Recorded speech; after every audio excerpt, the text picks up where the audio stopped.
आप देख रहे हैं S4U चैनल। तो कम से कम चौड़ी होनी चाहिए। वो किसी कोई हकदार नहीं है, उस जमीन का कोई हकदार नहीं है। ये फालतू है, 2-4 फफूंदे हैं जो कर रही है, अपना बकवास कर रही है और कोई लेना देना नहीं है उनका। जमीन है ये, वो है गवर्नमेंट की जमीन है। वो फिर वो रास्ता ही है, चौड़ा 30 फुट ही है वास्तव में, हकीकत में। वो चलो किसी ने भाई कर लिया, निर्माण कर लिया, वो तो साफ टूटेगा जो टूटेगा। रोड चौड़ी हुई। काश्तकारों की मैं सुन रहा हूँ और देख भी रहा हूँ, किसी ने चूं तक नहीं की। उसकी 30 फुट जाए तो ठीक है, उसकी 50 फुट जाए तो ठीक है, उसके बीच के अंदर से रास्ता जाए तो ठीक है। सबने ये सोचा है कि गांव का विकास होगा, गांव का भला होगा, इससे व्यापार बढ़ेगा, हर ग्रामवासी इससे लाभान्वित होगा। किसी ने चूं तक नहीं की। और गांव के अंदर गणगौरी चौक तक आ गई, उधर से रामदेव जी के मंदिर से बैंक भवन तक चली गई। अब उसके बाद में गांव का आधा गांव है वो अपने आप तोड़ने के लिए तैयार है। मैं ये दावे के साथ कह सकता हूं, उनको अपन या कोई भी ग्रामवासी भी नहीं कहेगा ना, तो वो अपने आप तोड़ने के लिए तैयार है। उनको केवल एक इशारे की जरूरत है, उनको कह दो 25 फुट का रास्ता राजी खुशी दे दे, वो दे देगा व्यापारी। लेकिन गांव के अंदर 2-4 आदमियों ने या किसी ने भी फालतू की वो करके, और किसी ने अपना प्रेस्टीज पॉइंट बना लिया, किसी ने कहा साहब मेरी क्यों जा रही है 2 फुट, उसके चलते ये थोड़ी सी राजनीति हो गई, वरना कोई भी इसके लिए मना ही नहीं की। और मंत्री जी को भी जाकर के क्या फीड किया क्या नहीं किया ये मुझे पता नहीं है, लेकिन अपन सबको इस समय एकजुटता दिखा करके गांव का विकास करना है। कोई भी अपना भाई दुश्मन नहीं है। मंत्री जी को भी यही, आप लोगों ने यदि कोई ज्ञापन तैयार किया हो तो उस ज्ञापन को दो और सब बात करो अपनी अपनी। साहब मंत्री जी, हमारा गाँव विकास के बजाय विनाश की ओर चला जाएगा। कौवे घूम रहे हैं, चिड़िया घूम रही है, और वहाँ पे लोग है ना अथात हो रहे हैं, क्योंकि वहाँ पे विकास नहीं है। विकास एक चीज से होता है, जो रोड बाईपास निकल जाता है ना, और गांव के अंदर से निकाल तो गांव का विकास तो पछड़ हो जाएगा। आज जिस व्यक्ति की दुकानें टूट रही है, जिसका मकान टूट रहा है, मान लीजिए वो 5 लाख रुपए का है, रोड बनते ही 30 मीटर यानी 30 फीट का रोड बनते ही 5 की जगह 15 लाख की हो जाएगी। होगी नहीं होगी? तो उन लोगों को यहाँ पे आना चाहिए जो अपना विकास में बाधा डाल रहे हैं। मैं किसी समाज की बात नहीं कर रहा, किसी धर्म की बात नहीं कर रहा, अपने गांव के विकास की बात कर रहा हूँ। क्योंकि आज अगर ये विकास हो गया, गांव में रोड निकल गया, तो अपन ये समझो कि गांव का विकास इतना हो जाएगा, बहुत कुछ आके निकल जाएंगे। गांव के अंदर कई, फिर मैं गलत नहीं बोलूंगा, जो लोग नाराज है, जो लोग इसका विरोध कर रहे हैं, उनको अपने साथ सहमति जताएं, साथ लेके चले कि उनको ऐतराज क्या है। पहली बात तो ये पूछा जाए कि भाई आपको समस्या क्या है, आपकी 2 फीट आ रही है, 2.5 फीट आ रही है, 5 फीट आ रही है, जो भी 2-4-5 फीट आ रही है, उन्हीं को मुनाफा होगा, उन्हीं को फायदा होगा। आज जितना भी जो मार्केट चल रहा है अपना, वो सिर्फ रोड की बदौलत ही चल रहा है। छोटी से लेकर बड़ी दुकानें जो भी चल रही है, रोड की बदौलत है।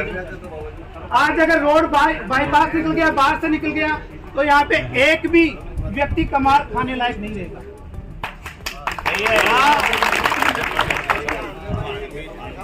जाने दो, इंट्रोडक्शन कराओ ना यार। मतलब जो भी 5 फुट 4 फुट 2 फुट 3 फुट जी किसी की जाती है तो जाने दो, और कोई आपत्ति नहीं है कोई गाँव वाला के, और सब सहमति है। किसी भी आदमी का आपत्ति गांव का विकास होगा, तोड़ने के लिए कोई मनाही नहीं है, तोड़ी जाए। सब आदमी यही कहते हैं हमारी दुकान तोड़ लो, हमारी मकान तोड़ लो, हमारा डेली तोड़ लो। आप कह रहे हो किसी आदमी को आपत्ति नहीं, तो वो कौन लोग हैं जो इस बात का विरोध करेंगे अतिक्रमण नहीं हटाया जाए? उसका तो मेरे को पता हो ना, नाव का तो बता कौन सकूंगा कौन कौन विरोध कर रहे हैं। लेकिन 100 में से 2 आदमी तो वही से। ये दुकान अगर नहीं टूटेली तो पूरा मोटर को विकास बिल्कुल खत्म हो जाएगा। और सुनो, पीछे से रोड बनती है, एक काश्तकार की जमीन थी ना, उसको दिखा के ले ली। एक भी काश्तकार को मना नहीं किया कि हमारी जमीन मत लो। और जो गांव में जिसकी 1 फुट अड़ गई ना, वो भी 100 फुट का नाम लेता है कि मेरी 100 फुट जा रही है। तो गांव के अंदर जो नहीं टूटेगा तो गांव का बिल्कुल विकास बंद हो जाएगा। और इस टाइम के अंदर गांव का रास्ता बिल्कुल बंद है। आने जाने वाले सब परेशान हैं, गांव भी परेशान है, दुकानदार भी परेशान है। इसकी दुकानों में धूल जा रही है, मिट्टी जा रही है। 15 दिन के अंदर ये रोड अधूरा पड़ा हुआ है। इसकी वजह से इस साइड के ग्राहक इधर नहीं आते हैं, इस साइड के ग्राहक इधर नहीं आते हैं, बिल्कुल दाब के ही परेशान है। और पूरे जिले के अंदर मूंडरू का एक नाम हो रहा है कि गांव मूंडरू बहुत प्रगति के ऊपर जा रहा है। अगर मूंडरू का ये नहीं टूटेगा, नहीं विकास होगा तो बिल्कुल ये खड्डे में जाएगा। और अगर बाहर का रोड निकल गया, बाईपास निकल गया, तो इसकी गांव की सफाई भी नहीं होगी। ब्योराड़ा देख लो, अजीतगढ़ से जो भी श्री माधोपुर आते हैं ना गांव, जितने गांव भी बिल्कुल खड्डे में जा रहे हैं। इसके अंदर बत्ती बात तो क्या, बैठने के लिए जगह नहीं है। आज मूंडरू का विकास हो रहा है ना, श्री माधोपुर की तहसील में 1 नंबर का हो रहा है, और वैसे तो जिले में भी 1 नंबर का हो रहा है। तो इसको तो अतिक्रमण को हटाने के लिए सभी से दुआ मांगते हैं कि हाथ जोड़ के निवेदन है कि जिसकी 2 फुट 5 फुट एक जा रही है तो जानी दो। इस दुकान की कीमत आज 5 लाख रुपए होगी ना, चौड़ा होने के बाद 15 या 20 लाख की कीमत होगी। और जो धंधा करेगा ना वो भी आराम पाएगा। और आज रोडवेज आती है, इतना घर घर के जाके रोक के बैठ जाते हैं, असवारी ले लेती है। अगर रोडवेज बंद हो गई तो गांव वाले क्या करेंगे? रोडवेज को मंत्री उधर कर खिला दी, मंत्री ने ये क्या किया।